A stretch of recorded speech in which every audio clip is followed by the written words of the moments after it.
Great, here you are. So you were born as a King Cobra. Congratulations. You may ask where my hood is. Like all King Cobras, don't worry, you'll see it again. Cobras don't really use it in their normal state. You hatched from an egg that was lying in a cozy, warm pile of leaves, carefully folded by your mother. Yes, your mother was very caring. So much so that when you started hatching, she immediately crawled away, wagging her tail as if to say, "You'll figure it out yourself. But we'll talk about your mother later. A great start, right?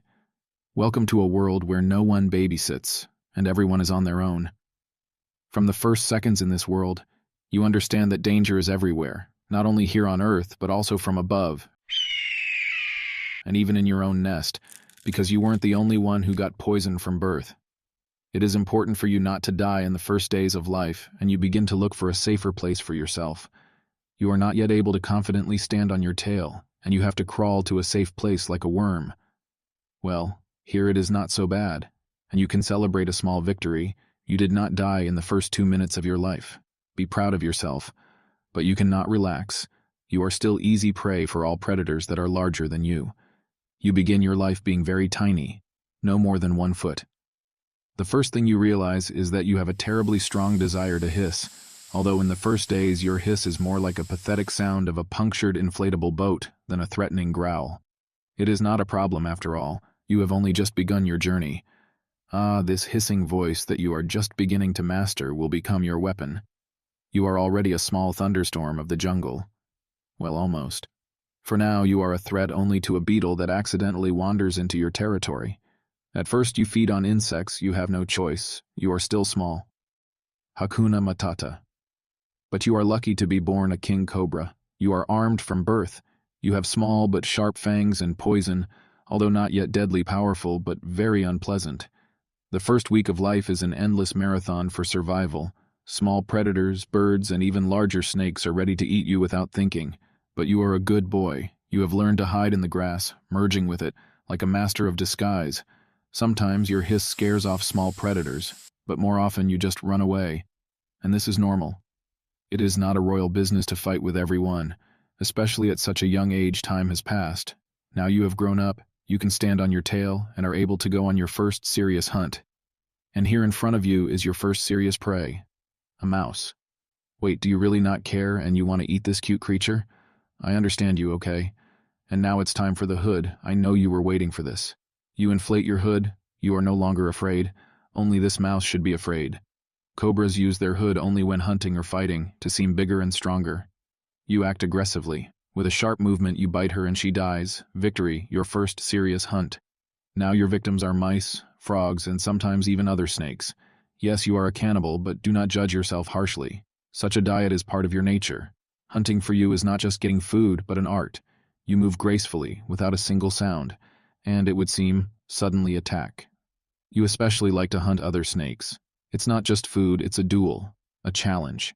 You intertwine with your opponent, attack with lightning speed, and the poison does its job.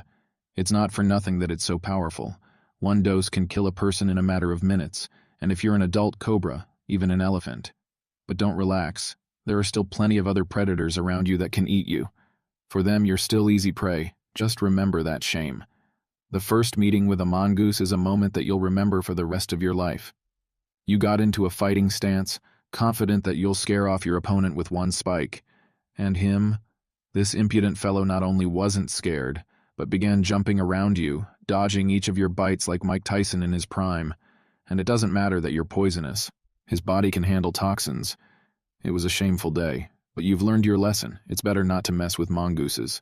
Time passes, and you notice that your skin is becoming dull. It no longer sparkles like before. Your first molt begins. It's like your first visit to a spa, only without music and aroma lamps. You rub yourself against rocks, branches, anything that comes your way, and finally peel off the old skin, and there you stand naked and defenseless. By the way, King Cobras have 2 reproductive organs. Shedding happens regularly, especially when you are young and growing fast. By the way, King Cobras can grow up to 17 feet, which makes them the longest venomous snake on the planet. You are a real record holder. But this does not make you the most dangerous snake on the planet. There are snakes like the taipan from Australia or the black mamba from Africa, Their venom is more dangerous than yours. Having shed your old skin, you become more vulnerable to other predators, so you hide in the bushes again and hiss loudly, like a flat tire on a car. The years go by, and you become an adult. You have become much stronger and bigger. Now you are about 13 feet long, and your venom is so powerful that one dose is enough to kill 20 people. You are a King Cobra, and this is not just a name. You move with grace and confidence. Now even large predators like leopards and tigers try to give you a wide berth. They know that messing with you can be deadly. Your hunts turn into a real art. You track down your prey with such precision that you could give any assassin a run for his money. You are not just a hunter, you are a gourmet. Unlike many others, you love to feast on your relatives.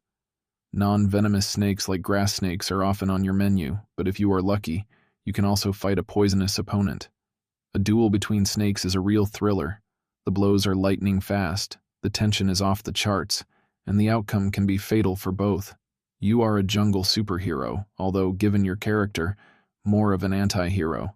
Now you are strong enough to find a better territory, where there will be no mongooses and there will be a lot of prey. It's time to go. You are lucky because you can swim, and even a pond on your way is not an obstacle. You can also crawl on trees. Those who are afraid of you are very unlucky. There is no safe location for them. You can be everywhere. By the way, about prey. The larger the prey, the less often the hunt. You can walk around full for a month after a successful hunt. So you have found a good place for yourself. There is a lot of food, and you are the strongest here. But the life of an adult cobra is not only hunting and fights. Sometimes you just want to lie in the sun, stretched out on the grass. True, you have to rest carefully. Mongooses are still making plans for your hood. But not only mongooses are dangerous for the King Cobra, the main enemy is man. Your brother is forced to dance in a jug every day. Your sister was taken for a new snakeskin bag. Hey, amigos. Only your stupid neighbor Joe was lucky when meeting poachers. Infuriating. Oh yeah, cobras can't be killed or caught in India by law. Now those poachers who tried to steal Joe face 3 years in prison. Time goes by, you grow, become taller, wiser, and more beautiful. And then spring comes, and certain instincts awaken in you. Let's say, certain instincts. The mating season begins. This is the time when you suddenly turn from a stern hunter into a romantic with jungle habits. How does the mating ritual go? It all starts with finding a partner. You crawl around your territory, smelling the scent that the females leave. And then, you find her. You are faced with the task of making an impression. Hey, amigos. And the competition, by the way, is high. Males arrange real duels. 2 male cobrans stand on their tails, intertwine, push each other like 2 sumo wrestlers. The battle takes place without biting. Usually the one who is bigger wins, especially if you imagine how a sports commentator would comment on it. So on the left is an impressive 14-foot male. On the right is a slimmer contender, but with excellent technique. Well, this will be a tense fight for love. Hence, if you manage to win, congratulations. But that's not all. If the female was already fertilized before you, then you can eat her. And so, after a long search, you once again achieve another female. And if she approves of you, then you spend some time together, sometimes even a few days, after which you proudly crawl away, leaving her to take care of the future generation. As a female, you in turn begin to build a nest for future offspring. Yes, female king cobras build nests for their eggs like birds. Nests are also built in certain places. It must be safe and high so that the water does not flood it. The gestation period lasts about a month. The number of eggs can be either 10 or several times more. After giving birth, the female carries the eggs for about 3 months. All this time she starves. As soon as the hatching time comes, the female immediately leaves the nest so as not to eat her own children due to severe hunger. Let's return to the life of a male. The years take their toll. You are already 20 years old. You notice that your strength is leaving you. The frog, which used to be easy prey, can now escape. You spend more time in the sun, warming your aging body. The mongooses you avoided in your youth now look at you as easy prey. But you are no longer worried. You know that your life's journey is coming to an end, but you have lived it with dignity. You remember your victories, hunts, mating duels, encounters with mongooses, in which you still managed to escape alive. And then, one warm day, you feel that your strength is finally leaving you. The King Cobra dies, but its spirit remains. Somewhere in the shadow of the trees, a new little cobra takes its first steps in this world. And maybe one day she will become even bigger, stronger, and more graceful than you. The cycle continues. Or not.